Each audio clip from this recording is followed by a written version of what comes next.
Hello guys and welcome to MFK tutorials.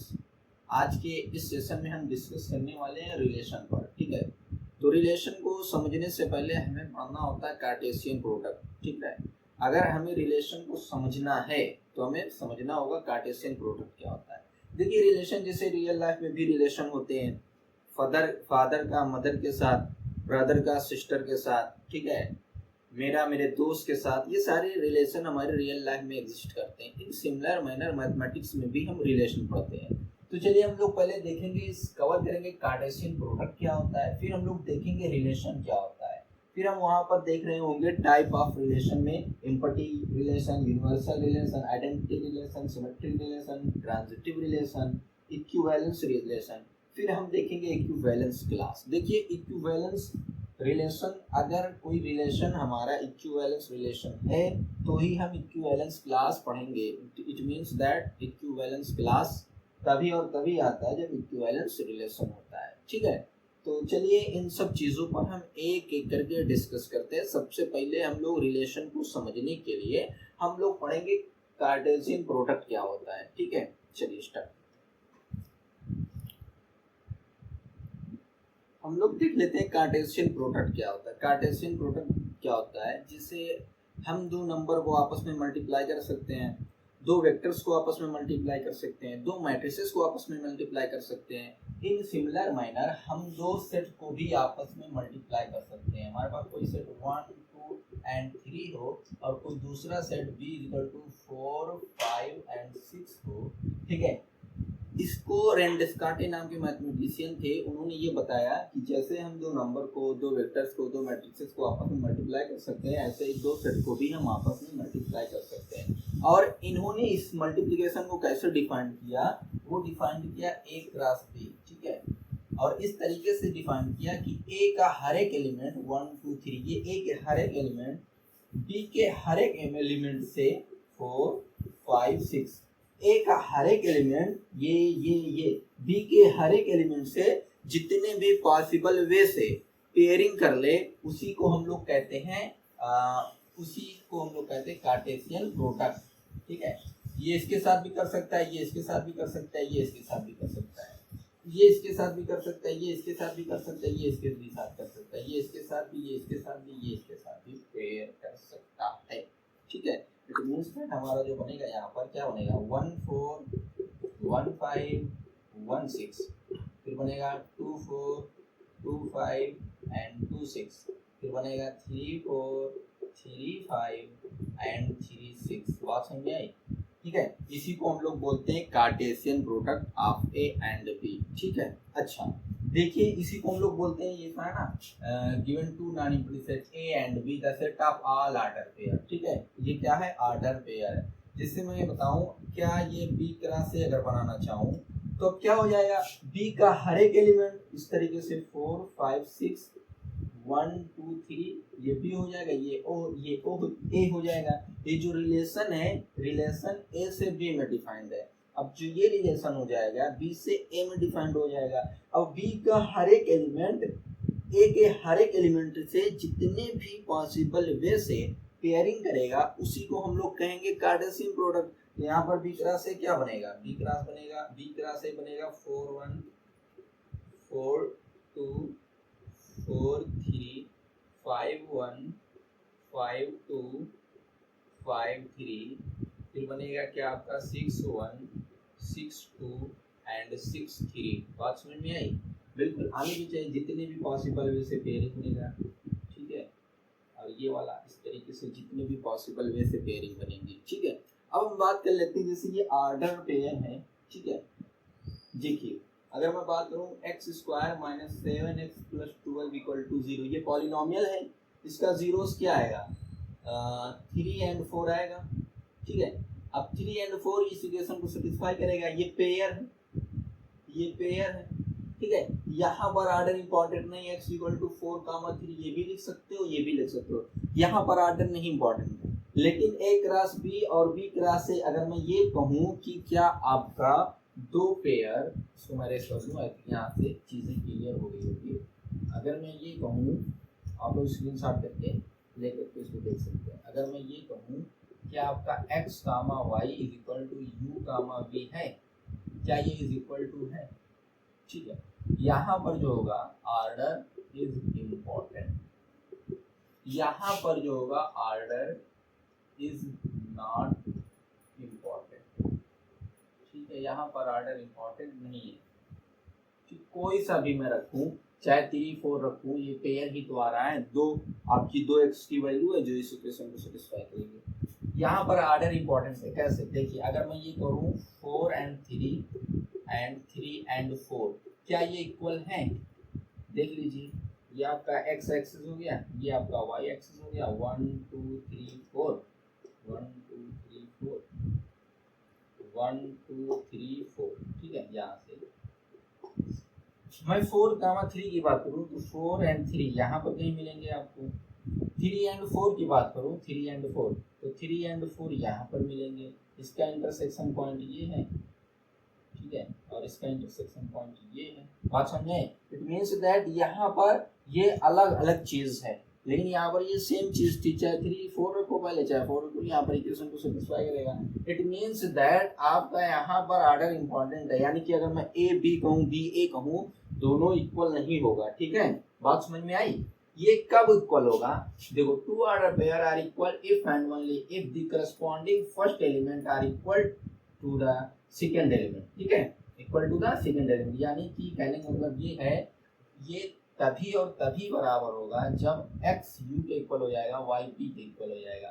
x जो है आपका u के इक्वल हो जाएगा और जो y होगा वो v के इक्वल हो जाएगा, तभी ये जो है आपका ऑर्डर पेयर इक्वल होंगे, अदरवाइज इक्वल नहीं होंगे। जैसे मैं ये बात करूं x plus y comma x is equal to 4 comma 3, है ना? ये कब इक्वल होगा? जब x plus y equal to 4 होगा और x इक्वल टू 3 होगा। ठीक है, ये तभी आपके ऑर्डर पेयर इक्वल होंगे, अदरवाइज इक्वल नहीं हो सकते हैं।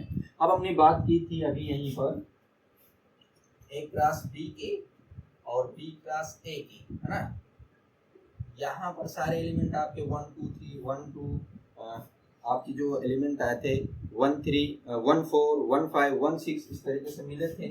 ए से बी में 1 4 1 5 1 6 फिर 2 के साथ। अब आप बी क्लास ए में जब कराए थे तो 4 1 4 2 एंड 4 3, इसके बाद भी और मिलेंगे आप पेयर जो अभी इससे पहले लिखा था, A cross B and B cross A. तो आप देख सकते हैं वहां पर जो ए क्रॉस बी है और वो बी क्रॉस ए है, ये भी इक्वल नहीं होगा। क्यों नहीं इक्वल होगा? क्योंकि हमारा जो ऑर्डर होता है वो इम्पोर्टेंट होता है। ठीक है, ऑर्डर इज इम्पोर्टेंट। यहाँ पर आपके जो ऑर्डर होते हैं वो इम्पोर्टेंट होते हैं। बात समझ में आ रही है? बोलिए। अब मैं बात कर लेता हूँ कि नंबर ऑफ एलिमेंट। ठीक है, किसी सेट में नंबर ऑफ एलिमेंट, जैसे यहाँ पर ए इज इक्वल टू 1 2 3, इस सेट में कितने एलिमेंट हैं? 3 एलिमेंट है। ऐसे ही हमारे ए क्रॉस बी में कितने एलिमेंट होते हैं, अगर उसकी बात करने लग गया, उस पर चर्चा करने लग गया, तो उसको कैसे हम डिफाइंड करेंगे। ठीक है, इसको मैं इरेज कर दे रहा हूँ, इसको आप इसमें राइट डाउन कर सकते हैं। क्योंकि अगर हमारे पास कोई सेट ए के पास, ठीक है, number of element in set A P है, number of element in set B Q है। ठीक है, अगर नंबर ऑफ एलिमेंट ए में पी है, बी में क्यू एलिमेंट है, तो total number of element in A cross B होता है वो बी क्यू होता है। ठीक है, जैसे हमारे पास कोई set A is equal to 1 2 and 3 है और बी इज इक्वल टू 2 3 है। ठीक है, तो यहाँ पर n number of element in set A is equal to 3 element है, number of element in B 2 element है। Now number of element in set A cross B क्या हो जाएगा? वो होता है p इंटू क्यू, यानी कि 3 मल्टीप्लाई बाई 2 कितना आएगा? 6। यानी कि number of element in set A cross B is equal to कितना हो जाएगा? वो 6 हो जाएगा। आप बना भी सकते, देखिए क्या बनेगा? 1 2 1 3, 2 हो गया, 2 2 2 3, इट इज आल्सो 2 3 2 3 3 2 2 4 2 एंड 6। ठीक है, यानी कि if I am talking about number of element in set A cross B, then this is nothing but number of element in set A multiply by number of element in set B. It is clear? Now अब हम further बात करते हैं, हमारा जो main topic है आपका relation. ठीक है, उस पर बात करते हैं।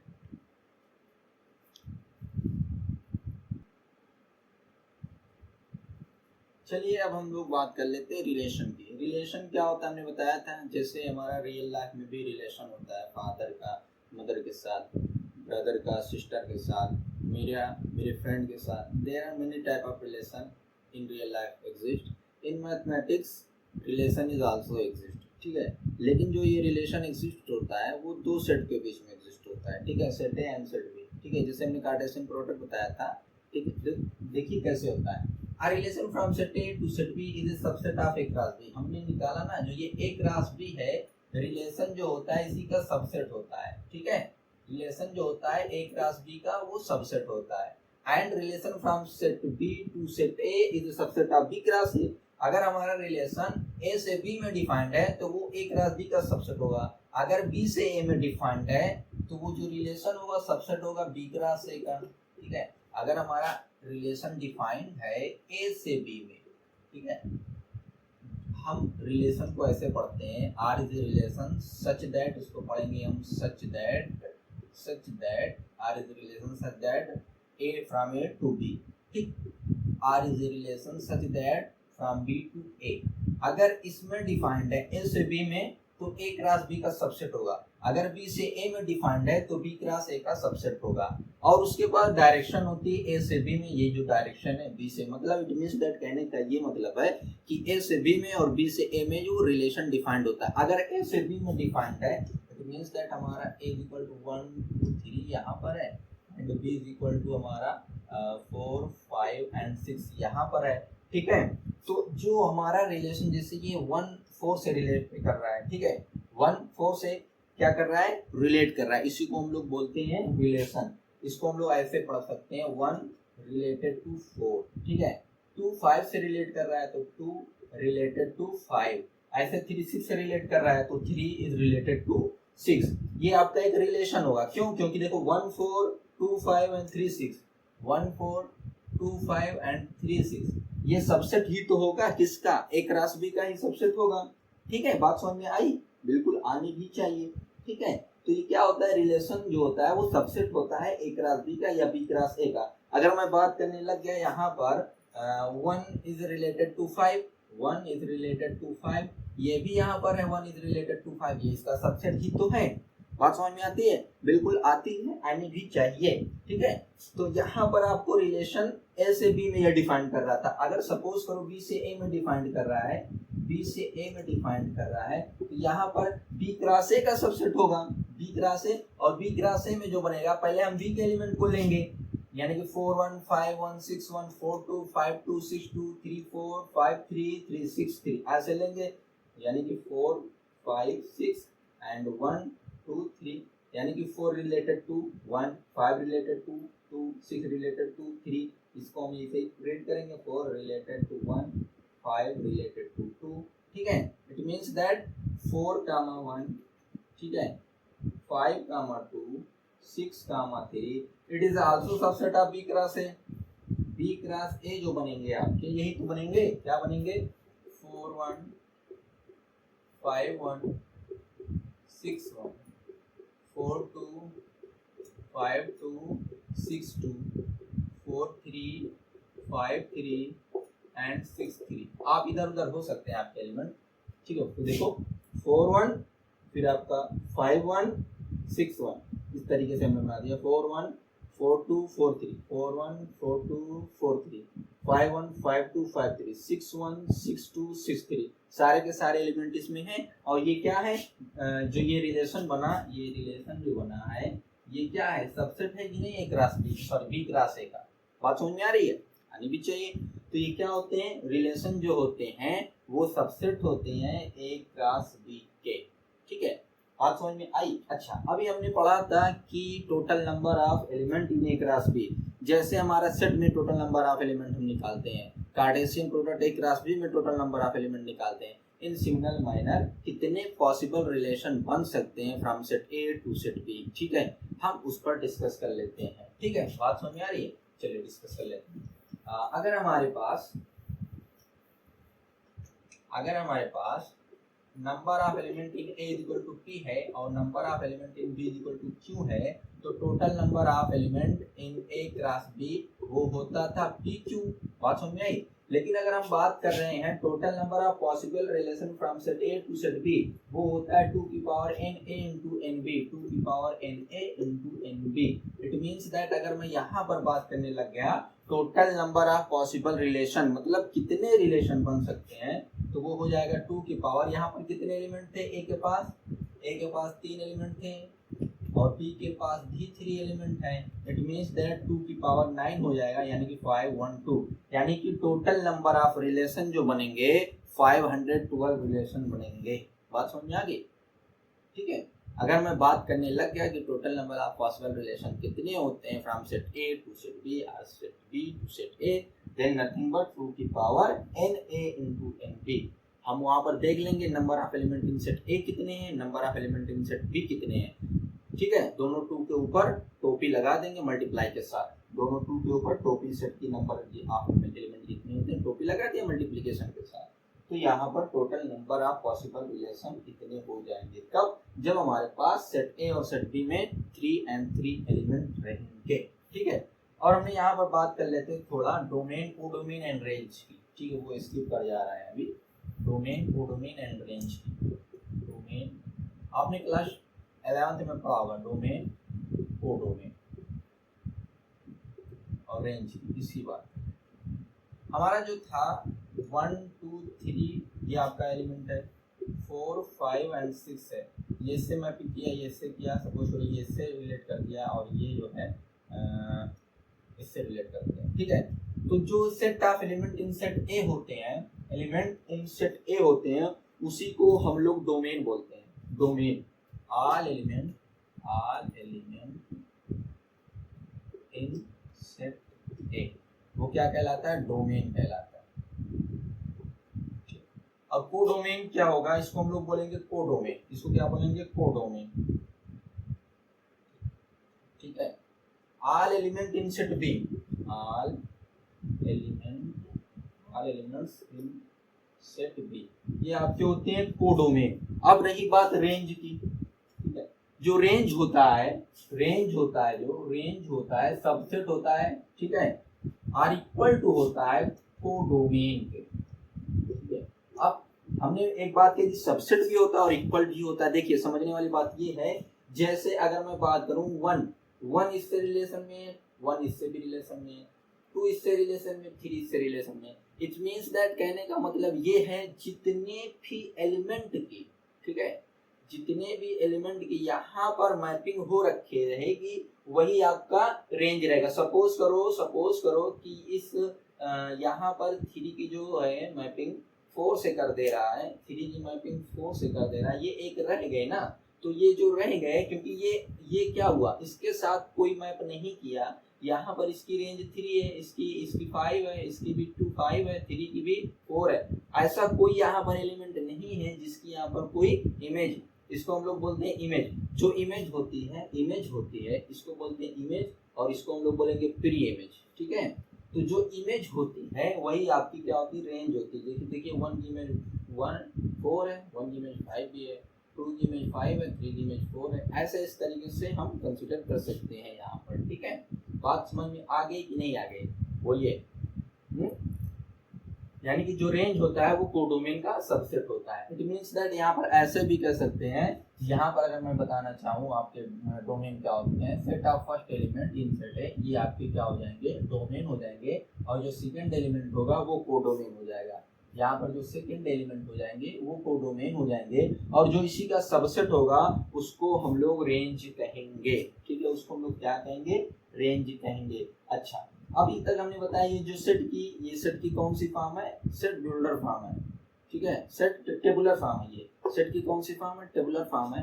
ऐसे सेट बिल्डर फॉर्म, ये विजुअल फॉर्म, विजुअल फॉर्म। ठीक है, ये विजुअल रिप्रेजेंटेशन है,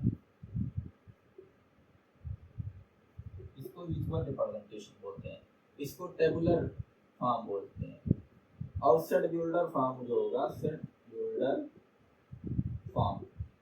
ठीक है, हमने यहाँ पर लिखा नहीं गया।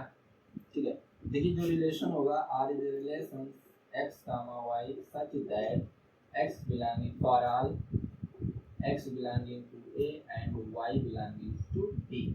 ठीक है, ये आपकी क्या है, ये आपकी सेट बिल्डर फॉर्म है। देखिए यहाँ पर ये सारे के सारे x कहाँ से आ रहे हैं, एक ही तो एलिमेंट है 1 2 3 और हमने जो बनाया था इसके पहले, और ये जो y सारे के सारे आ रहे हैं 5 6 4 5 2 6 4 5 6, सारे के सारे कहाँ से आ रहे हैं, B से आ रहे हैं। तो ये सेट की कौन सी फॉर्म है, सेट की सेट बिल्डर फॉर्म है। बात समझ में आई? ठीक है, आनी भी चाहिए। चलिए अब रिलेशन पर डिस्कस करने के बाद फर्दर हम टाइप्स ऑफ रिलेशन पर डिस्कस करेंगे।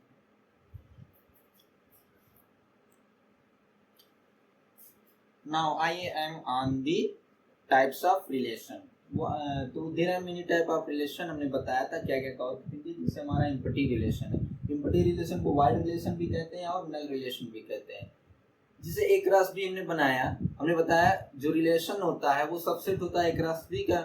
अब हम क्या करें, कोई एलिमेंट ले ही ना, इम्पटी मींस खाली, हम कोई ऐसा रिलेशन ही ना बनाए तो हमारा इम्पटी रिलेशन होगा, या कोई ऐसा रिलेशन बना दें जो एग्जिस्ट ही ना करे उस सेट के रिस्पेक्ट में, तो वहां पर इम्पटी रिलेशन हो जाएगा। जैसे चलिए बात करते हैं, जैसे हमने एक क्रॉस बी लिया था, एक क्रॉस बी बनाया था, ठीक है, तो हम उसमें क्या कर लें, इम्पटी ही उठा लें, कुछ ना उठाए खाली, ठीक है, तो वो इम्पटी रिलेशन हो जाएगा। या फिर सपोज करो हम कोई रिलेशन एक क्रॉस बी में बनाने चाहें, मतलब मैं कहूँ R is relation such that from A to B, ठीक है, R is relation from A to B, वो कैसा है, और ये आपका जो A है 1 है 2 है एंड 3 है, और B जो है आपका 4 है 5 है एंड 6 है।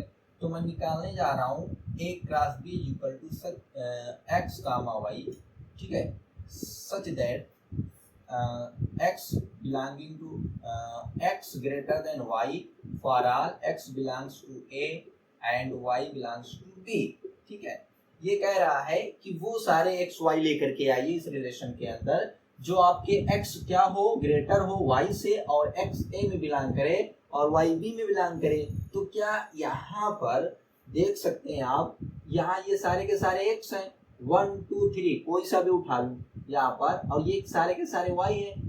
Each and every situation you can see that every x is less than y, 1 is also less than 4, 2 is also less than 5, 3 is also less than 4, 1 is also less than 5, 1 is also less than 6 and 3 is also less than 6, है ना। लेकिन ये कह रहा है कि x greater than y लेकर के आइए, x greater than y लेकर के आइए, लेकिन ऐसा कोई यहाँ पर तो है ही नहीं। तो हमारा जो यहाँ से रिलेशन यहाँ पर हो जाएगा वो क्या हो जाएगा, empty relation. It means that ये जो रिलेशन लिखा है आपका इम्पटी रिलेशन है। बात समझ में आ रही है? देखिए मैं अगर यहाँ पर बनाना चाहूँ x, पहला 1 4 पेयर बनाया, तो कह रहा है x ग्रेटर देन y होना चाहिए, तो यहाँ पर x is not greater than 4, ये तो x जो है लेस देन y है। बात समझ में आई? ऐसे 1 4 1 5 1 6 बनेगा, 2 4 2 5 2 6 बनेगा, 3 4 3 5 3 6 बनेगा। आप देखेंगे each and every situation the first element that is x is less than y, ठीक है। यू गॉट इट और not? I think it is clear. अब हम बात करते हैं फर्दर दूसरा टाइप का जो रिलेशन है हमारा आइडेंटिटी रिलेशन या फिर यूनिवर्सल रिलेशन। चलिए हम बात कर लेते हैं यूनिवर्सल रिलेशन की। यूनिवर्सल रिलेशन क्या होता है आपका, अगर रिलेशन जो है डिफाइंड हो such that from A to B में, ठीक है, और वो जो रिलेशन आए वो A क्रॉस B के ही इक्वल हो जाए, तो उस टाइप के रिलेशन को हम लोग कहेंगे यूनिवर्सल रिलेशन, यानी कि जो सबसे बड़ा रिलेशन हो। जैसे हमने A क्रॉस B बनाया था, क्या बना था, A से B 1 2 एंड 3 एलिमेंट यहाँ पर, और B इक्वल टू 4 5 एंड 6 ये B का एलिमेंट था। तो A क्रॉस B जो निकल करके आया था वही 1 4 1 5 1 6 2 4 2 5 2 6 3 4 3 5 3 6 ये मिलेगा, और यही R हो जाएगा। यही यूनिवर्सल रिलेशन इसको बोलते हैं। 1 4 1 5 1 6 2 4 2 5 2 6 and 3 4 3 5 and 3 6। This relation is universal relation, है ना।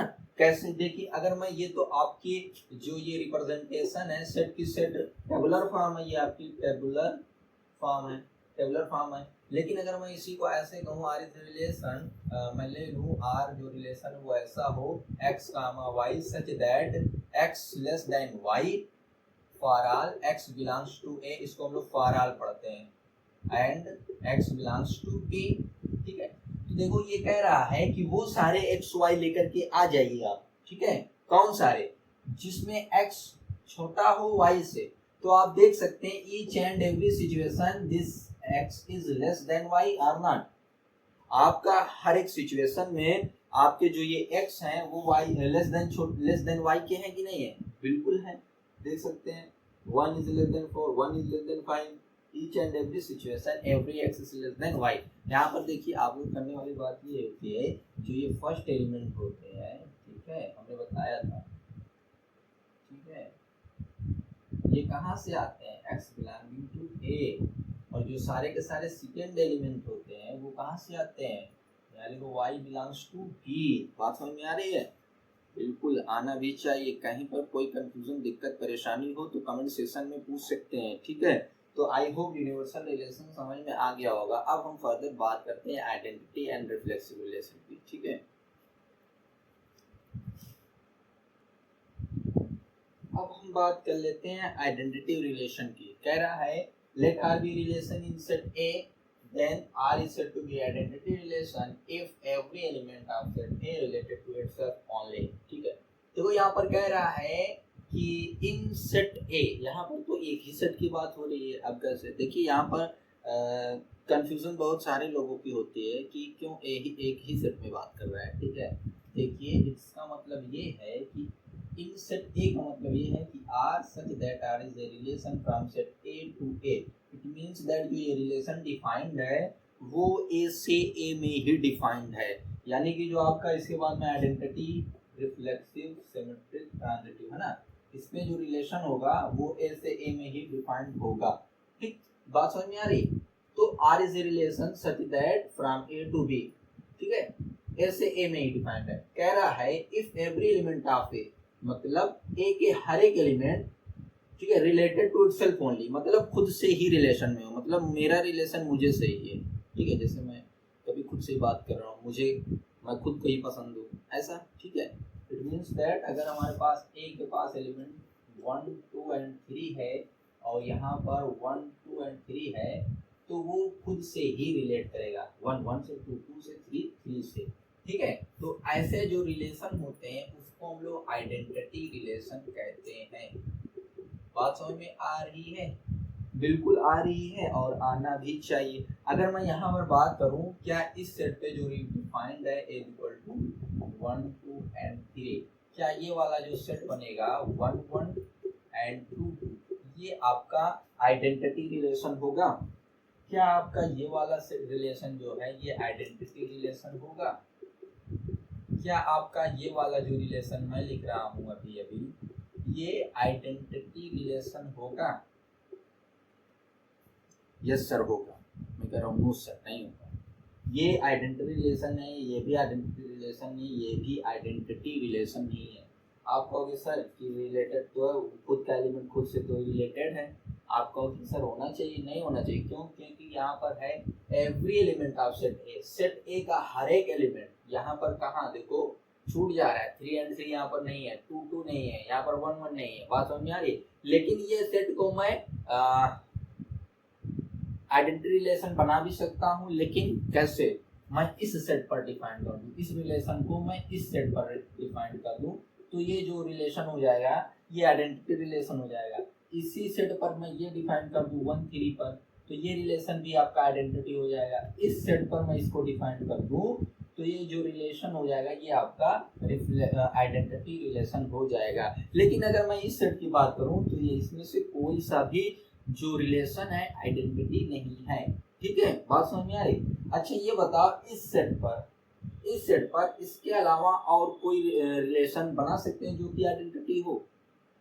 नहीं बना सकते। इस सेट पर कोई रिलेशन ऐसा बना सकते हैं जो कि आइडेंटिटी हो? नहीं बना सकते। इट मीन्स दैट आपका यहाँ से ये पता पड़ा जो आइडेंटिटी रिलेशन होते हैं, आइडेंटिटी रिलेशन जो होते हैं वो यूनिक होते हैं। बात समझ में आई? Identity relation are unique. बात समझ में आ गई? चलिए अब हम बात करते हैं फर्दर हम रिफ्लेक्सिव रिलेशन की। इस